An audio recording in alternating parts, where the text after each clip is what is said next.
Pada episode keempat ini, saya akan menjelaskan tentang generalisasi, suatu kegiatan penting pada proses pembuatan peta. Selamat berjumpa kembali di Kartu Peta.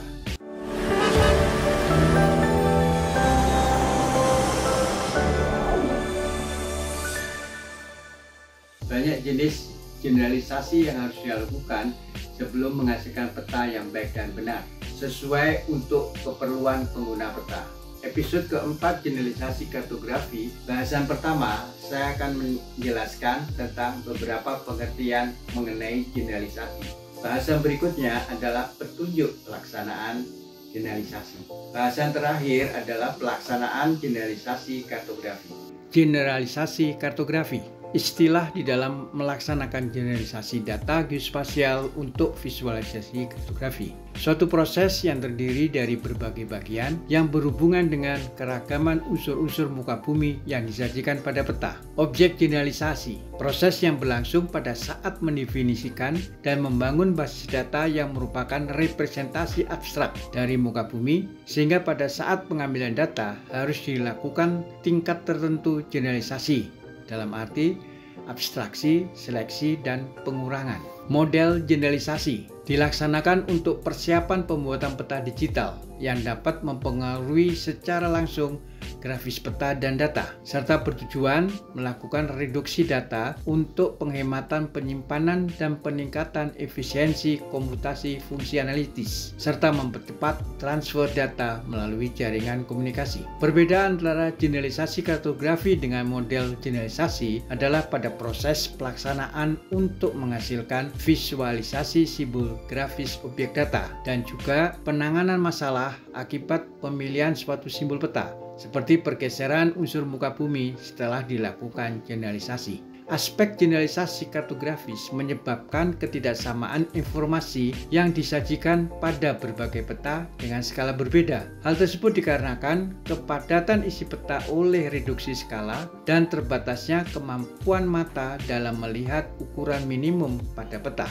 Salah satu kesulitan yang dihadapi pada pekerjaan generalisasi adalah sifatnya yang sangat subjektif, sehingga suatu peta yang digeneralisasi oleh beberapa pembuat peta akan dapat menghasilkan bentuk generalisasi yang berbeda. Walaupun demikian, ada beberapa petunjuk umum yang perlu diperhatikan, yaitu pertama, maksud dan tujuan suatu peta.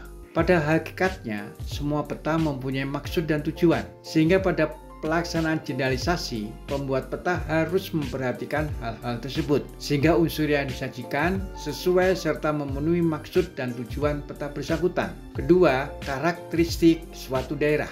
Peta bertujuan menyajikan secara menyeluruh semua unsur-unsur yang dibatasi oleh skala peta.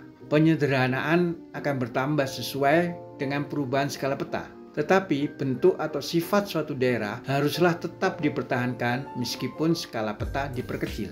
Ketiga, perlakuan yang selalu tetap. Menjaga tingkat generalisasi yang sama secara keseluruhan dan juga pada rangkaian peta merupakan hal yang sangat penting. Penyederhanaan yang berlebihan pada daerah padat detailnya atau sedikit pada detail yang agak jarang dapat memberikan kesan yang salah. Klasifikasi generalisasi kartografi mempunyai berbagai perbedaan di dalam pelaksanaannya yang merupakan hasil dari beberapa faktor. Konsep generalisasi sangat terikat dengan sifat dari peta itu sendiri, sehingga tidak ada kesepakatan dalam proses pelaksanaannya. Pembuat peta selalu melakukan pendekatan kompromis dengan pengguna peta, sehingga di dalam pelaksanaan generalisasi, hal yang penting adalah bagaimana peta hasil proses generalisasi dapat dimengerti dan difahami oleh pengguna peta, serta tidak bertentangan dengan kaidah-kaidah kartografi.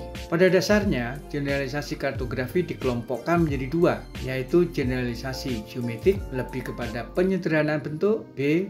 Generalisasi konseptual lebih kepada penyederhanaan subjek yang dipetakan. Jenis generalisasi kartografi meliputi pemilihan, penyederhanaan, penggabungan, menghilangkan, dan pergeseran unsur muka bumi di peta yang dihubungkan dengan skala peta, serta kepentingan unsur bersangkutan, sehingga visualisasi muka bumi akan membantu kejelasan bagi pengguna peta di dalam membaca peta. Jika mengacu pada sejumlah makalah atau artikel, jenis generalisasi bisa lebih dari 5, tapi pada intinya, kelima jenis di bawah ini bisa dilaksanakan untuk generalisasi kartografi, yaitu pemilihan, Unsur yang akan disajikan sesuai dengan maksud dan tujuan dari pembuatan suatu peta yang dikehendaki. Sebagai contoh, pada peta skala 1:20.000, selang kontur setiap 10 meter. Sedang pada peta skala 1/40.000, selang konturnya setiap 20 meter. Ini berarti pada pembuatan peta skala 1/40.000, beberapa kontur pada peta skala 1/20.000 banyak yang diseleksi atau tidak disajikan.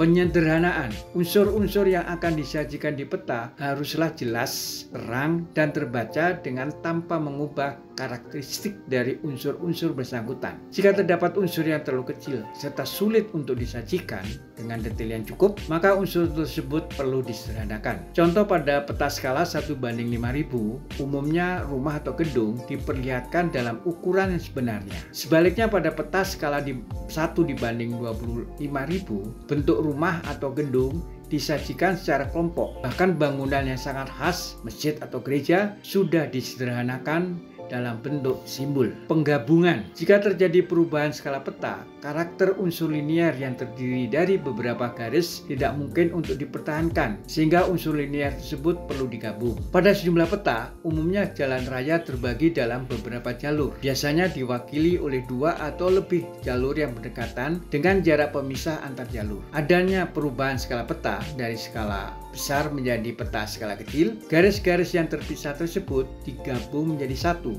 yang posisinya sekitar pertengahan antara 2 jalur dan akan mewakili jalur jalan tersebut. Menghilangkan. Beberapa unsur di muka bumi yang dianggap tidak penting perlu dihilangkan tanpa merusak kejelasan isi peta dengan pertimbangan faktor skala peta dan keadaan asli dari muka bumi. Pada saat memperkecil skala peta, banyak unsur muka bumi yang tidak diperlukan untuk disajikan, sehingga unsur-unsur tersebut dapat dihilangkan. Sebagai contoh, anak sungai pada peta skala 1:20.000 masih bisa digambarkan, tetapi pada peta skala 1:100.000, unsur anak sungai sudah tidak bisa digambar dan bisa dihilangkan. Pergeseran. Teknik pergeseran digunakan untuk mengatasi masalah unsur muka bumi yang diakibatkan adanya 2 atau lebih unsur yang saling berdekatan atau tumpang tindih. Permasalahan ini diselesaikan dengan cara pergeseran unsur dari lokasi yang sebenarnya, memperlakukan unsur dengan perubahan simbol, dan menghilangkan unsur tersebut dari penyajian peta. Contoh unsur-unsur yang diutamakan dalam hal pergeseran pada peta topografi. Sungai menggeser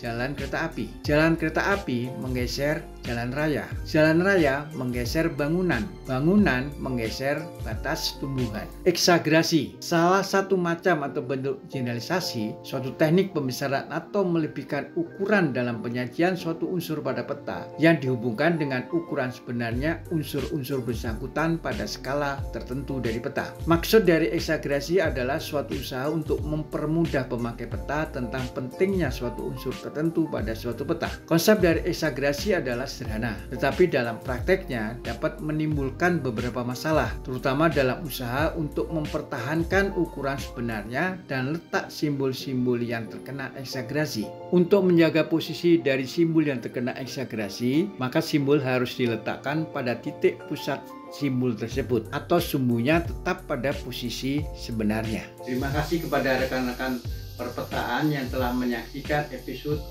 keempat generalisasi kartografi. Untuk lebih jelasnya, silakan dibaca buku kartografi dan blog kartografi. Sampai jumpa pada episode selanjutnya.